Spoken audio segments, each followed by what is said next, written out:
18ویں آئینی ترمیم پاکستان کے پارلیمنٹ سے 2010 میں پاس کی گئی۔ اس وقت پاکستان کا صدر آصف علی زرداری تھے اور وزیر اعظم یوسف رضا گیلانی تھے۔ یہ ترمیم صرف ایک پارٹی کا کام نہیں تھا بلکہ پاکستان پیپلز پارٹی، مسلم لیگ نون، عوامی نیشنل پارٹی، MQM اور جمعیت العلماء اسلام فی سمیت تمام بڑی سیاسی جماعتوں نے مل کر ایک کمیٹی بنائی۔ اس کمیٹی نے آئین میں تبدیلی کے لیے ڈرافٹ تیار کیا اور پھر پارلیمنٹ میں پیش کیا۔ 18ویں ترمیم کا بنیادی مقصد پاکستان میں جمہوریت کو مضبوط بنانا تھا اور صدر کے اختیارات کو کم کرنا تھا۔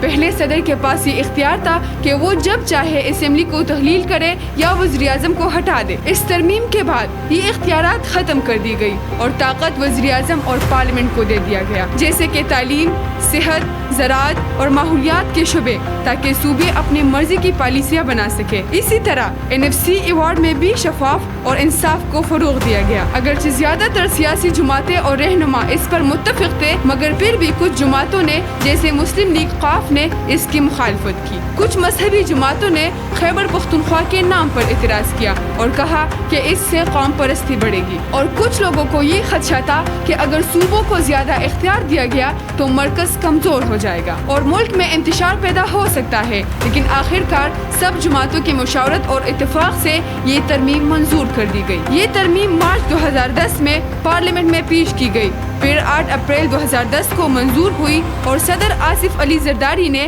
9 اپریل 2010 کو اس پر دستخط کیے۔ اس کے بعد یہ پوری ملک میں فوراً نافذ ہو گئی۔ اس ترمیم کے ذریعے آئین کے 102 شقوں میں تبدیلی کر دی گئی اور صدر کے اختیارات محدود کر دی گئی۔ اب صوبے اپنے زراعت، صحت اور تعلیم کی پالیسیاں خود بنا سکتے ہیں۔